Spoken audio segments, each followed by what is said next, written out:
Assalamualaikum warahmatullahi wabarakatuh.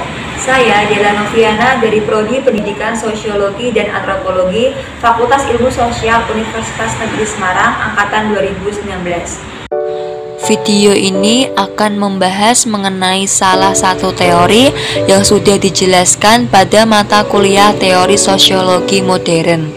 Fenomena ini merupakan sebuah dokumentasi pernikahan dari keluarga saya.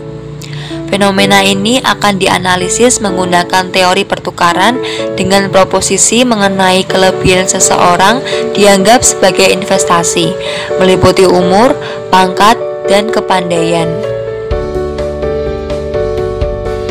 Teori pertukaran atau yang disebut sebagai exchange theory dipengaruhi dan meminjam teori dari psikologi sosial dan ekonomi, yaitu cost and benefit atau biaya dan keuntungan. Menurut perspektif teori pertukaran, dalam setiap kehidupan manusia memerlukan kalkulasi atau perhitungan. George Caspar Homans lahir pada tanggal 11 Agustus tahun 1910 dan meninggal pada 29 Mei tahun 1989. Ia adalah seorang sosiolog Amerika dan pendiri sosiologi perilaku dan teori pertukaran. Homans menyangkal pemikiran Durkheim bahwa sosiologi adalah disiplin yang bebas dan fakta sosiologis tidak bisa dijelaskan oleh psikologi. Ia menyatakan bahwa semua penjelasan perilaku sosial menyangkut masalah psikologis. Teori pertukaran Homans bertumpu pada asumsi bahwa orang terlibat dalam perilaku untuk memperoleh ganjaran atau menghindari hukuman. Teori ini dilandasi oleh prinsip transaksi ekonomi di mana orang menyediakan barang atau jasa dan sebagai imbalannya adalah memperoleh barang atau jasa yang diinginkan.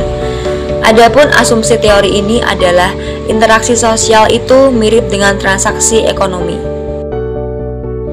Peter Blau lahir di Wina, Austria pada 7 Februari tahun 1918 dan meninggal pada 12 Maret tahun 2002.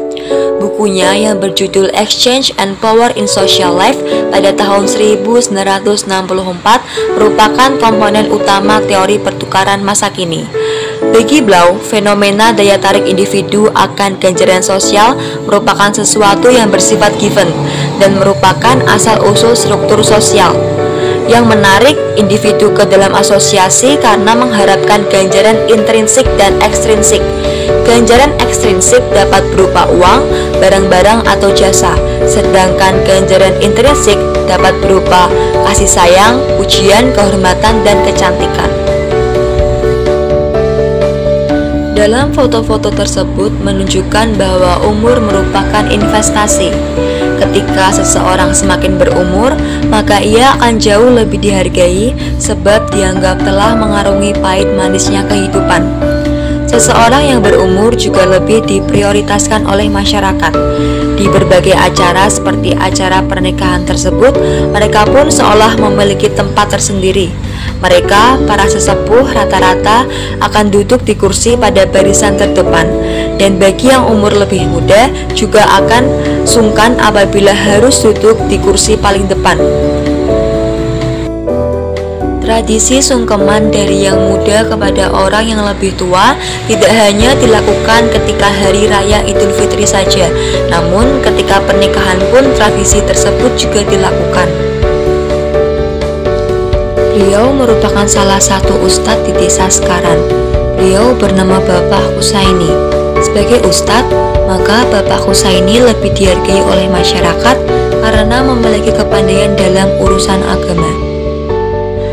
Bapak Muntari merupakan seorang lurah yang menjabat di Kelurahan Sekaran pada masa itu. Karena beliau memiliki jabatan yang tinggi di lingkungan masyarakat, maka Bapak Muntari dihargai dan dihormati oleh masyarakat sebab memiliki prestis. Terima kasih telah menyempatkan waktunya untuk menonton video ini. Kurang lebihnya saya mohon maaf. Wabillahi taufiq wal hidayah. Wassalamualaikum warahmatullahi wabarakatuh.